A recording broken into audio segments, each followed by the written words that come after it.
Welcome to the program. This is Brian J. Matos joining you again, episode 2 of our ongoing podcast series exploring the most important world issues, trends, topics with some of the most interesting guests that we can find to discuss them. For the second episode in a row, it's just going to be you and me as we continue to get to know one another and you learn a little bit more about my perspectives and opinions on some important issues. We are going to cover a little bit of ground today, and we'll go through these fairly quickly. First, we're going to talk about some feedback I received from episode 1, which was on the American presidency. If you have not heard that, I encourage you to go back, listen to episode 1 anywhere you get your podcast. Just search for Brian J. Matos or the Brian J. Matos podcast. Either term will get you to my page. You can find me on Apple, Spotify, Google Podcasts, or pretty much anywhere that you get your podcasts. We also post our videos to YouTube. Just look for @BrianJMatos podcast on YouTube. And you can always visit brianjmatos.com if all else fails. And episodes are available on the website, but you can also get to my subscription to my podcast, the RSS feed, as well as links to my social media accounts where you can find the program. So I encourage you to go back and listen to episode 1 if you haven't already. In fact, go back and listen to the pilot as well, where I talk about what this whole program is about. But if you are just joining us for the first time on this episode, I will briefly recap here in a moment what we talked about in episode 1 and some of the feedback that we got from all of you. And of course, that's what makes this program important is you. It's the community that we're building to share ideas and topics. And then the second thing we'll do is talk about an offshoot of last week's topic on the American presidency. And we're going to talk about leadership in general, some of the observations that I received from this feedback that I want to opine on myself, and a few direct questions that I was asked on it. And then we're going to spend just a couple of minutes previewing the topics that we are working on. And we are working diligently to get some guests booked in the coming weeks because we do ultimately want to turn this into an interview program. I know you all don't want to just hear from me. That's certainly not the promise of the show. We want to bring in some important guests to talk about important topics, but I'll preview for you what we're working on and what the topics are. And of course, I want to solicit from all of you the topics that you're interested in hearing from the experts about. So we will get to all of that over the next couple of minutes here. Let me begin by quickly recapping what we talked about last week. Episode 1 was about the American presidency and the enormity of that job. And we talked about some of the opinions from experts around the world, but particularly here in the United States, about how challenging it can be for any one person to fulfill the enormous responsibilities that are called upon from the President of the United States, who has to be both our head of state, the commander-in-chief of the armed forces, the head of a political party, and the leader of all major domestic issues, from the economy to education to healthcare and every imaginable social issue that may come up or could ever possibly come up. And how impossible it seems that any one person could ever be truly fully prepared to play all those roles at one time. I asked you all to give me some of your thoughts after I shared my perspectives last week. And we got some good feedback from folks. As a reminder for anybody who wants to reach out to the program, my direct email that my producer and I monitor is info at brianjmatos.com. That's where we got the bulk of our responses last week. You can also find me on Twitter, where we post these episodes, at Brian J. Matos. Facebook, Brian.Matos, if you're looking for me there, and Brian J. Matos on Instagram. We didn't do anything on that particular channel last week, but it's available. And you can find all this contact information on my website, brianjmatos.com. And of course, feel free to leave comments in the YouTube videos and that channel, Brian J. Matos Podcast, if you're looking for it. So we got a couple of emails into our info at brianjmatos.com email inbox. And the opinions varied, but I would say generally there was a consensus view, both internationally and domestically, that indeed the American presidency seems like an overwhelmingly complicated office with a hopeless agenda, too much to do, not enough time to do it, and almost set up to fail. That this was the common theme I heard the most, was that it seems like nobody in the modern world can truly be a successful president with the office set up the way it is. That there are tripwires where even if you're really experienced on, say, foreign policy, and you have a working knowledge and a working experience with domestic issues, chances are you're lacking in something else. You may be a very good policy leader, but you struggle with the politics. You struggle leading your party. You struggle rallying the country in times of crisis. Or conversely, you have an emotional bond with the American public or segments of the American public, but you have these important weak spots on international affairs.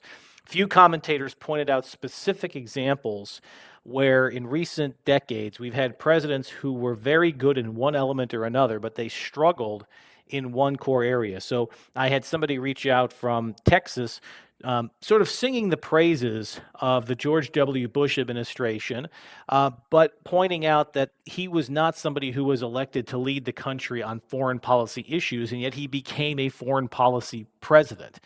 And the nature of our elections is that we elect people based on the issues of the moment, not really knowing what's going to come over the next 4 years. And then if the issues change dramatically from the election that put that person in office to 2 or 3 years later when world events impact them, there's a lot of people who might make a different choice if they knew what was coming. And yet, even if they knew it was coming and they knew that foreign policy would become an important issue, well, they still have those domestic considerations, and then they have to compromise on what they think is more important. So the theme of the office being set up to fail was common in all of this feedback. One other point that was made, and I should ask actually for everybody who is sending in messages or who is tweeting me, sending me Facebook messages, commenting on YouTube, if you'd like to be attributed on the show, first name, last initial, and where you are commenting from. It can be city, state, if you're here in the U.S. It can be international, provinces, countries, whatever you want, just so I can attribute the commentary properly. Of course, I don't want to spill the beans on full names for people who don't wish to be known publicly. But if you can, first name, last initial, and tell me where you're from, and I'll be happy to attribute these comments to you. But one comment in particular came from a reader, or excuse me, a listener in California who was pointing out that governorships have an element of this, multiple policies, they're asked to do multiple things, but that the scope of the job is small enough in most states that it can be managed, and that certain states, governors have less authority than others. They have smaller economies, certainly in most states. They don't have an international element to worry about. There's no military necessarily, although there, of course, is a National Guard and a policing element to what they do. But that job seems much more manageable, and it's almost as if the presidency should model itself after either those governorships, or that the governorship should be allowed to have a bigger role in all domestic matters, and there should be sort of a cooperation between governors and the representatives and senators in Washington, and that's the group that should really be handling domestic issues in a committee sort of format without a chief executive involved in most of those discussions. And then that would free up the president to focus on those international issues that no governor would ever really focus on individually, and that the representatives could have an opinion on based on their committees. But many members of the House and Senate have more of a domestic-facing focus, and they're less interested or less responsible for America's foreign policy. So there were several opinions like that the huge value of a chief executive and the role as commander-in-chief of the armed forces is its ability to focus on foreign policy issues uniquely in the American government from any other office holder who primarily focuses on domestic issues. So keep the comments coming. As a reminder, info at brianjmatos.com is the easiest way to reach out by email, but you can also find me on Twitter, Facebook, Instagram, YouTube, and you can always visit my website, brianjmatos.com. So let me turn now to the topic of this week that I wanted to give a few thoughts on, and I'd love to hear back from you all. So on this particular topic of leadership, which is one of the many that we want to talk with some experts on in coming weeks, There was one set of comments in the responses to last week's episode on the topic of leadership, independent of politics, independent of public policy. It was just an overall conversation about leadership in general. What I saw on this was a lot of commentary and questions about the one element of leadership that you need to have that is hard, if not impossible, to teach. Some people have it, some people don't. And that is an ability to keep your finger on the pulse of those that you are leading. And I'm going to be interested to talk to our experts on the topic of leadership in the 21st century to see what they're seeing that's working differently or better or easier now than it may have in the past. And I want to give a couple of thoughts on this because I do think it is an innate ability in many people. They just have a connection and they make a connection in a room full of people quickly. They understand the atmosphere, they understand the vibe, they understand the opinions, they understand the diversity of views, and somehow they're able to very quickly analyze all of this information, distill it very quickly, and then come back with some sort of a response that the room grasps and understands.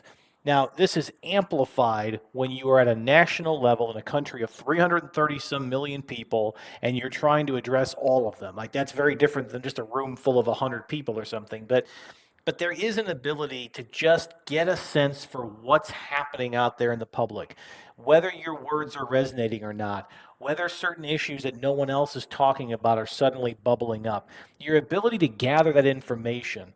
And the particular thought that I had on this that I'm going to be interested to speak to our future guests on this topic of leadership about is how does a certain leader know how to keep their finger on the pulse when they are in the executive position? I feel like this is much easier to do when you're either running for office or aspiring to a executive position, whether it's a nonprofit, a for-profit, publicly traded company, private company, because you're still one of the people, so to speak.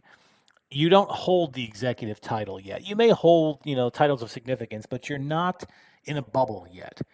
I think what's a unique talent of the very best leaders is once they step into the executive bubble, the leadership bubble, whether it's the presidency and the enormity of that institution, or even becoming the chief executive of a large established institution, or becoming the head of a very important international organization, there is a tendency to lose touch with the rank and file members of your organization, even with the mid level and upper level managers of your organization and your customers. Different leaders, I think, have had different answers to how they try to address this and how they keep a pulse on things. But I must say that some just do it better and it comes naturally to them. And this is more than just, for those of you in the corporate world, this is more than just going to client meetings and talking to a few key decision makers. It has to get down to the level of the actual person who uses your product or your solution, or in the political sense, down to the average citizen that has nothing to do with any governing or policy. They are simply living their lives, raising their families, going to work, going about their life, but they do vote, they do participate, and understanding how they perceive issues, understanding the distinctions between how they think about topics and issues. It's not easy. And it's particularly not easy because you have a lot of voices in your head at any one time from the people who are closest to you, the people you've known the longest, the people you trust, and they have a skewed view of things. It's easy to be in your own bubble of people who all agree on certain topics. So, how do you take in information from outside of that bubble? And how do you determine what information you're receiving is valuable towards forming this holistic opinion and what is just noise and isn't going to make any difference one way or the other? I think the distinction between some of our best leaders, whether they are corporate or whether they are nonprofit or whether they're in our communities, including, trusted leaders, in churches, schools, healthcare organizations, and then those who tend to struggle a bit, is their ability, and I think it's very much a sort of a born inability to distill huge amounts of feedback from an audience into a basic understanding of the mood of the country, the mood of a state, the mood of their company, the mood of their employees, the mood of their clients, understanding that these moods change with extreme frequency and sometimes they change dramatically in very short periods of time. And you know it's time to step out of a role of leadership when you're no longer able or willing to keep up with those changes because opinions change rapidly. The moods of your employees change rapidly. The mood of the country can change on a dime. An issue that's obsessed over on a Monday could be forgotten about by the following Monday.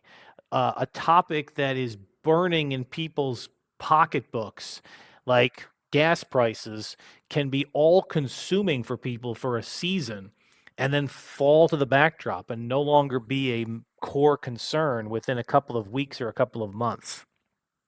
And leaders have to be able to keep up on all of this.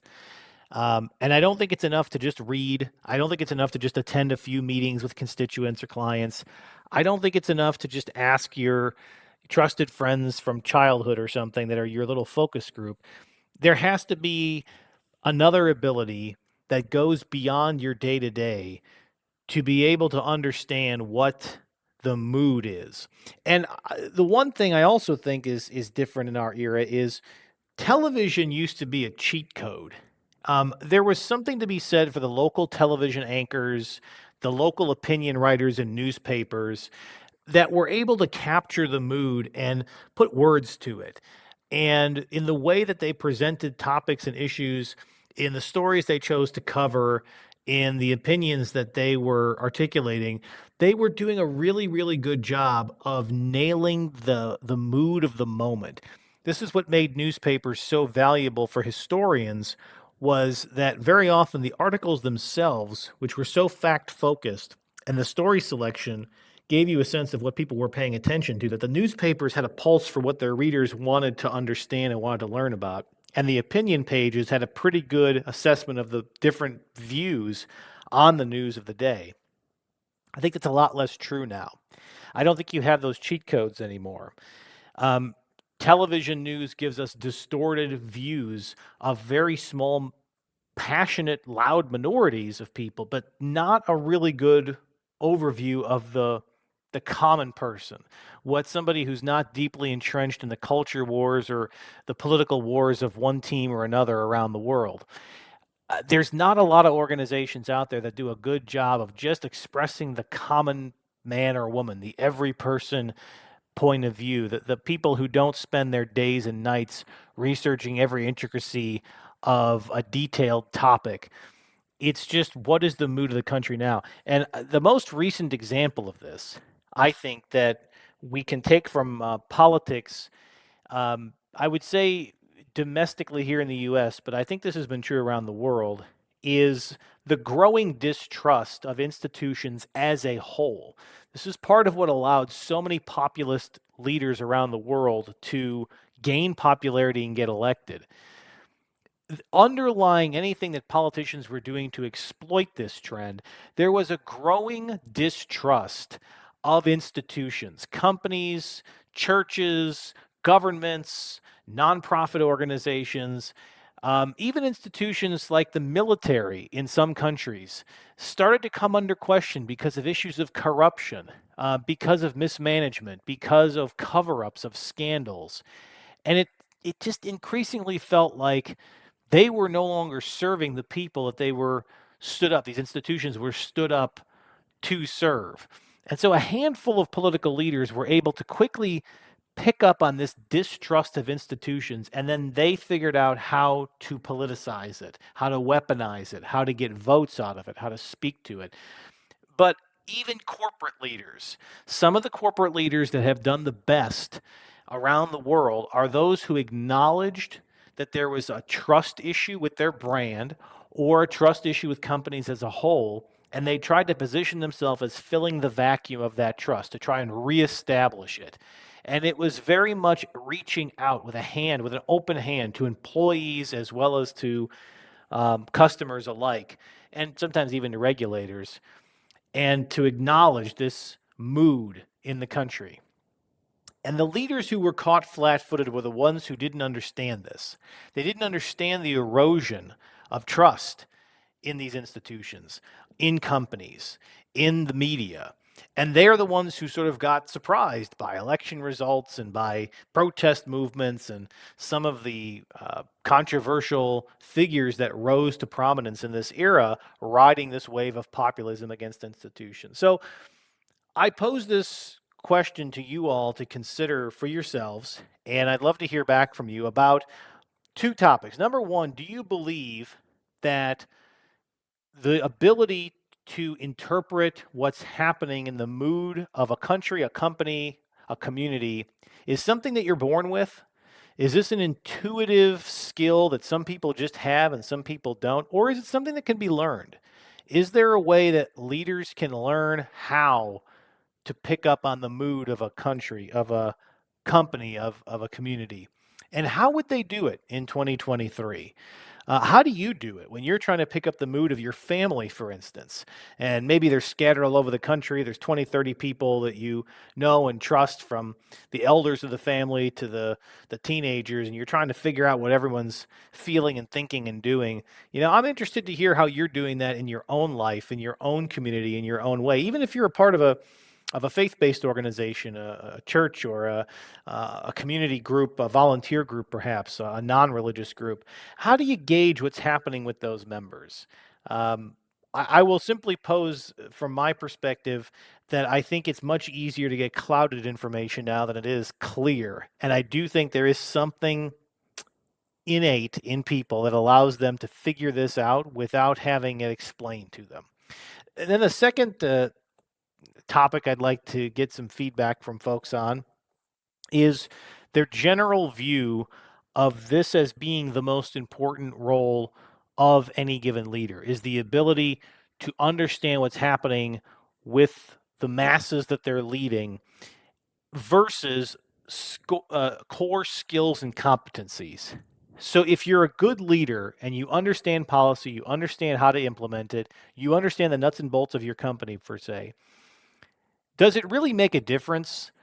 Does it make that big of a difference if sometimes you're a little out of touch? If sometimes being in the leadership bubble does leave you on the outside of the larger conversation, does it really affect your ability to be a good leader? I think there's been widely varying views on this, that in some countries, some of the greatest leaders were some of the most out of touch people. And yet it didn't affect their ability to make good decisions. And yet in other cases, people who seemed to be doing all the right things just lost touch with the populace, and they lost the confidence of the people in that country. And because of all of those things, they ended up being pushed out of office or pushed out of their leadership positions simply because all the good decisions weren't good enough. They were not resonating the right way with the public, and they just weren't reading the interests of the society. I'd love to hear your thoughts on this. One more time, you can reach out to me by email at info@brianjmatos.com. You can find me on Twitter at Brian J. Matos, Brian.Matos on Facebook, Brian J. Matos on Instagram, and you can look up my videos on YouTube. My YouTube channel is at Brian J. Matos Podcast, and of course, you can always find me on my website, brianjmatos.com. Before we go this week, I want to give you all a little insight as to what we're looking at in the weeks to come. Some of the topics that my producer is working on getting us some guests for. So, topic number one, I think I mentioned this in my pilot episode, but the changing global demographics and what that means for the future of our economies, societies, governments, for our communities, for us as individuals. It's becoming a bigger and bigger topic. We want to find some great guests to come onto the program and spend some time talking with us about it. And we look forward to some of those guests. We look forward to announcing some of those fairly soon. One of the other topics is advances in healthcare research. This is one of those trends that has an effect on all of us, and I don't think any of us are able to keep up with the rapid development of treatments for previously untreatable or hard to treat diseases and disorders. And so many times you hear sort of hopelessness in people's perception about what's happening with medicine throughout the world, and yet there's so much hope out there. There's so many breakthroughs. There's literally thousands and thousands of academic researchers making discoveries every day that are making it easier, better to treat diseases that of the past could have been fatal. And so often, those new treatments are relatively inexpensive. They're easier and easier to gain access to for people, and they're prolonging lives, and not just prolonging them, but prolonging the quality of those lives. So we have a number of researchers, doctors, and others who we would love to bring on the program and share with you from their perspective some of what's changing, what's happening, what's on the cutting edge of medical treatment. Um, Leadership skills for a modern global business. We just spent a little bit of time talking about that. It will be a theme of these programs as I'm speaking with you all, but we'd love to bring some leaders, some business leaders, some coaches on. I am particularly interested in this space around our young generation of leaders. What's different for them versus maybe past generations? What skills of leadership do young people need to work on today? And many of you in this audience, you're leaders of the future, and I think it's important for you all to get a sense of what's happening out there and what you need to get trained on, and even what your own strengths and weaknesses are. And hearing from others who've been there and done that, I think will be very, very insightful, very valuable. And then lastly, a topic that is probably going to be a perpetual one for us, and I suspect we'll be at this for a long time: cybersecurity threats. Now, I've posed this to some upcoming guests as cybersecurity in 2023 because I understand that's very different than cybersecurity issues of 2022, 2021, 2015. Every year seems to bring new challenges and new threats, but I do think that every leader in business, in government, of your own private companies, this has to be one of those top priorities because your customers' data is at risk, your employees' data is at risk, your data is at risk, proprietary information is at risk, and increasingly, cyber is the area where a government or a terrorist organization doesn't need to be very sophisticated to cause huge damage because of this space. It's fairly inexpensive to launch a cyber attack. So we want to learn more about the cutting edge of cybersecurity, how companies are defending themselves, how individuals are defending themselves. And this is a very rapidly changing space. So trying to stay on top of these trends will also be it's interesting, challenging, and probably a topic we cover on this program pretty frequently. Hopefully that gives you a flavor of what's to come in the weeks and months ahead as we work on getting guests for these topics. But wanted to give you all a preview of what we're working on, and I will continue to have weekly editorials until we get some of these guests booked. Always happy to share more about my perspectives, my background, some of the things that I am seeing and doing. And of course, I want to hear from all of you. So, as we wrap up the show for this week, I will leave you again with one more reminder about how to get in touch with me and our community of podcast listeners. info@brianjmatos.com. I check every email that comes in, so know that if you email there, I will see it. I monitor my own Twitter handle at Brian J. Matos. I don't tweet a ton. I try to tweet these episodes, but know that if you tweet me or DM me, I will see it. You can find me on Facebook, Brian.Matos. You can find me on Instagram, Brian@JMatos. And if YouTube is where you prefer to get your podcast, you can find my channel at Brian J. Matos Podcast. That is my YouTube channel. And if all else fails, you can find me at my website, brianjmatos.com. Always a pleasure to have the opportunity to speak with you. Look forward to more topics in the weeks to come and having some guests on these shows so that we can have a good dialogue and we can take your questions and bring them to the smartest minds that we can find. I hope you have a great week. I'll talk to you again next week. And in the meantime, stay curious.